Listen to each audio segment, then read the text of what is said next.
Hello, everyone. It is Kristen, and today I have Dr. Paula with us. Hey, everyone. Hello. How are you? I'm doing great. How are you, Kristen? Good. Thank you so much for joining us today. I am super excited about our discussion about AI in businesses. So I know we said we are going to cover 7 ways to use AI in your business. I'm hoping people jump on and share their own perspective of what they're doing in their business as we kind of talk through.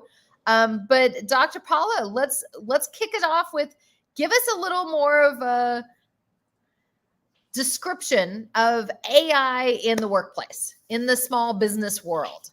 Oh, goodness. AI. So AI is multifaceted and growing rapidly. And AI is artificial intelligence. And what it refers to is simulation of human intelligence in machines that are programmed to think and learn like humans. That sounds a little scary. But But this technology, it really enables machine to perform tasks that typically require human intelligence. Um, for example, visual perception, speech recognition, decision making. So in the modern business world, for the modern business owner, AI is a necessity, Kristen. There are so many ways it can be used and so many ways it can be abused, I think. So I think I want to start off first with just a quick caveat of, listen, everyone, if you don't have an AI policy in your business, at a minimum, make sure you have a policy that says thou shalt not use it. Like, make sure you're really clear, because there are some serious catch-22 moments and some problems that can arise if you don't have control of your plan. So, get with Coach Paula, get, at a minimum, let's have a do not engage policy until you come up with your game plan of what you're going to use it for and how you have those checks and balances. So, Paula, let's jump in with some examples. I know I've dealt with it on the marketing side, on the sales side. But let's just start off. Number one, just generally in business, share with them a little bit about how you can pull data and find the most relevant information using some AI techniques. Well, with its ability to process and analyze, like you said, vast amounts of data, AI can help businesses gain deeper insight into their operations, into their customer behavior, the marketing trends, and it really leads to more informed decision making. It also empowers customer interactions by really understanding not only customer preferences but their behaviors. It's very powerful. Yeah. Very powerful. And I know we were talking about like even just with hiring and going through resumes and pulling information and being able to set criteria so that you let AI go through and find the relevant factors for you rather than you having to spend, I remember back in the day, sifting through resumes one by one.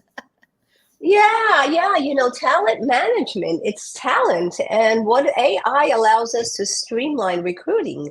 It can analyze your resumes, and it can help you identify the best candidates based on your unique avatar, because we all have a different environment in our firms, in our businesses. So AI allows us to hone in, because one size doesn't fit all, and AI is made to be unique to the user. So yeah, reach out. Let's talk some more about AI. There's so much. There's so much to talk about.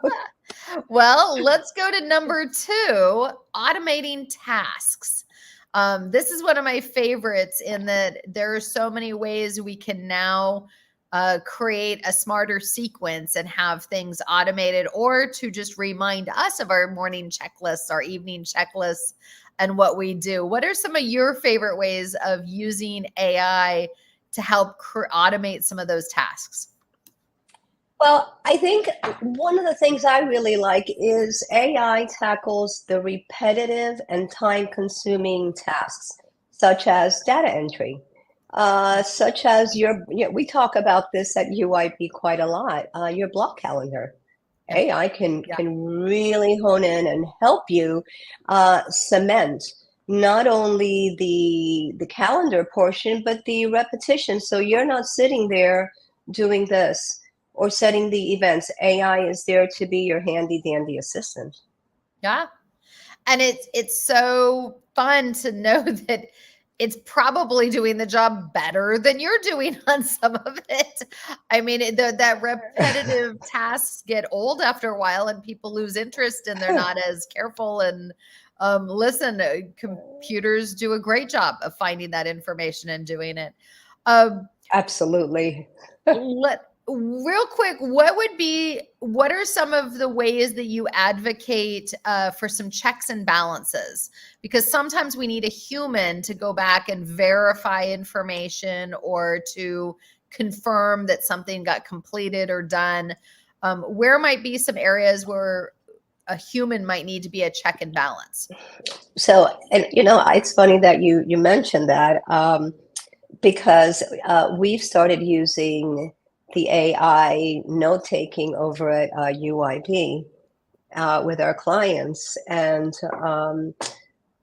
I'll read them and I will laugh because there's so many inconsistencies, including calling me Dr. Paul. It's not infallible. And I'll tell you, early on, when AI was really hot and heavy, there was, I believe, a law firm that actually had AI write a brief. But what happened is they didn't go back and fact check, and AI actually made up case study. And it wasn't until they were before the judge that the opposing counsel said, Your Honor, we're not able to find these cases. Oops. Yeah, always a bad moment, right? That is a very bad moment. So let's jump in and talk about sales. We wanted to give some different examples. I think one of the areas I think AI is really coming through with, and I know I've talked to a number of clients about it, is helping improve customer service, especially where we can set up some automated answers to frequently asked questions or giving our audience the opportunity to have a more interactive experience and get to the information they need faster. What are some of the customer service elements you've seen? Well, what I have seen, AI really has focused on. Hang on a second. Can you hear me? Yeah. Yeah. What I have really seen on the customer service end is surveys. Surveys on what is working, what is not working, and what could be working better.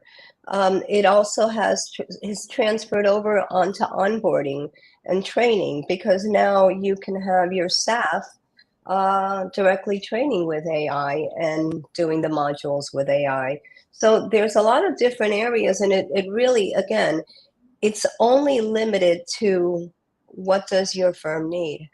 And we start by doing a survey and an assessment, right? Because no two firms are the same. So what is it that you're trying to target? Are you trying to track your customer service experience? Are you trying to track sales? What is it you want to achieve? And then based on that, we can build out systems that are tailored to your organization.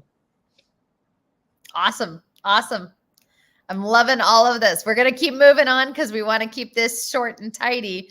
But I feel like we could spend an entire hour just on the customer service stuff.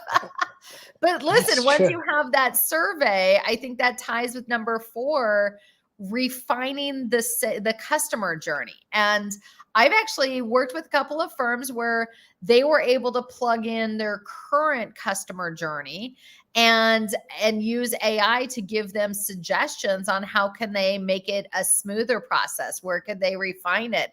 And they got back a whole bunch of great tips and suggestions, that several of which we dove into how can they start implementing those. So it's a great way to have someone kind of spot check your process and maybe give you suggestions on things you didn't even know you didn't know.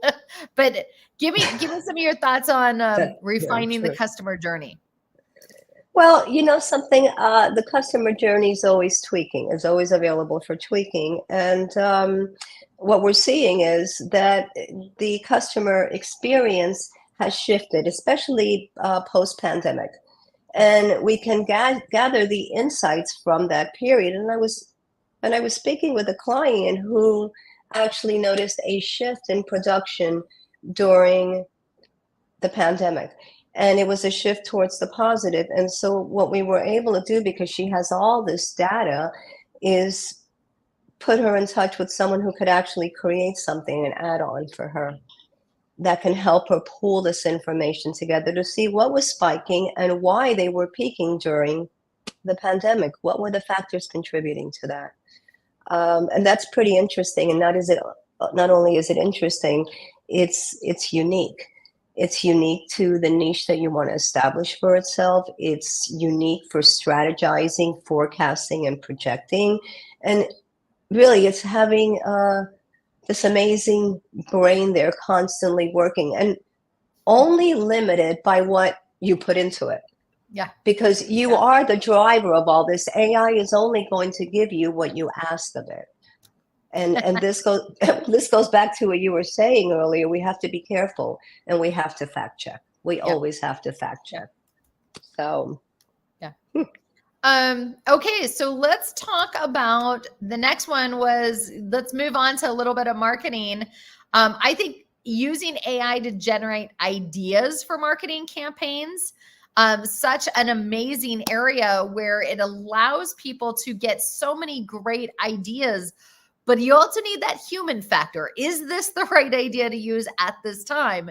Does it really apply to your audience, to your avatar, to your goals and what you're trying to accomplish? AI can create some amazing fictionalized information and ideas, but is it really what works for you? And that's where I think there's those checks and balances. So I wanted to share with everyone a quick little story, and that is where I actually found out through my team another business, a coaching company in Ireland, had been using verbatim my blogs, and like 3 or 4 of them. And so we had to actually write the person a cease and desist and show them our original blog from 2019 with their version right next to it, where it was like the first couple paragraphs were identical, but 3 words. I mean, identical. And we had to really reach out and do a cease and desist. And the lady said, I am so sorry. I'm using this company that is this marketing company that's writing the blogs for me. And they're able to, they said that they got this information. And so we don't know how much of AI came into that, but she was mortified that she was unintentionally plagiarizing someone else's blog. So there you guys go. A quick story on using marketing, AI in marketing. Paula, I know I just kind of jumped in there to tell that story real quick, but I wanted to really make the point that you can generate ideas for marketing campaigns, but you still need a human element, and you still need the checker.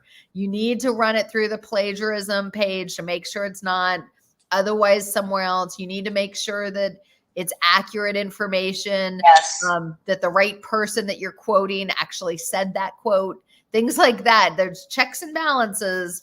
there are checks and balances, and it really is a lot of uncharted territory. I mean, AI is now the hot new thing that the internet was back in the early. So it's a wild west out there, and you made a very valid point. If you're not ready to integrate AI into your business, at the very minimum, reach out to us, because there should be a policy in place to protect you and your business until you're ready to make that leap. So let's keep moving forward. Email content. There are so many great ways we can use AI to help us write drip emails, follow-up emails, did not hire emails, I know copywriters around the world are, uncertain during these times. But again, I think this is another area where you can get some really great base ideas, but then you really need to refine it and make it your own. You really need to take that time to create something that's going to really fit for your audience and not just use something generic. But do you want to weigh in on email content? Well, it could definitely be a way to target audience and again, in a way that is personalized, because AI algorithms can actually analyze customer data, and it can really help us gain deep insight into their preferences and behavior. But also, again, the email campaign, we just got to be really careful, because we can schedule these out. We can create a great campaign, but we got to be careful, because guess what? We don't want to see you in our email every other day. Yeah. So I guess what I'm trying to say is, to use AI effectively in marketing, it's really crucial to have a clear strategy, access to quality data, very important, and really understanding the strengths but also the limitations of AI. Yeah. Awesome. Well, I think the same goes with the social media content. I know my marketing team uses AI to help us create some information. Sometimes it's about national days, or it's about different campaigns we're running. But again, we just need that human element. I know they've been able to plug in from some of my videos and such, and it talks about Kristen in the third person in a weird way. And it's like, wait, we got to clean this up and make it fit for who we are and what we're doing. So, I think it's a great way to cut 30 minutes off of some of your build, but I do think you still need to, do some editing and make sure you refine it. It's not ready to just go public. No. And I think that's a big mistake. And, it's really interesting. I attended a workshop where they would give examples of text written by real people and text written by AI. And we were asked to constantly pick, because there is a difference. And so even if you use AI, you want to take it back and you want to inject some of you into it. So, yeah. Awesome. Well, I love it. Here's a great comment here from one of our Facebook users. Something I tell my coaching and copy clients, wondering if this is maybe Coach Jen. When it comes to using AI to write copy and marketing content, it's a tool, everyone. Use it to test your voice, test structures, to brainstorm, and then revise it to make it your own. It's like a junior copywriter bot. I love that, Jen. I think we're going to have to use that. It can help you with the scut work, but make sure the final product is your own. I don't actually know if that's Coach Jen or if that's a couple other people. We've got some other AI, some other Facebook users. Oh, yep, it is Coach Jen. Awesome. Well, it's sound advice and great advice, because it's true. You want to make it your own. Let's not get lazy now. Yeah. Use it to enhance and to shortcut. I see AI as a jumpstart, not the final end product. Absolutely well stated. Yes. And that's what it is with a lot of this stuff. It's a jumpstart to get you going. It's always easier on a project to jump in and do it once you've started, but it's always hard to get started. It's like a hurdle you got to get over. So AI is definitely, there's so many uses. So Paula, just to wrap us up, I know you're working with clients specifically to help them to take inventory of where they need some help in their business and how they can use AI in certain areas.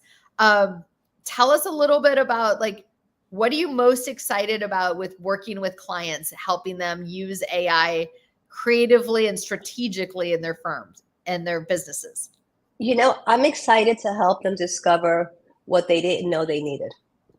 Well, and because at the end of the day, I sometimes And I use AI in all parts of my life, whether it's trying to achieve a health goal, uh, you name it, I use it. And so to me, that's the curiosity. We are onto something new, something hot, and it's unique to each and every one of us. So I invite you to come out and find out what's in it for you.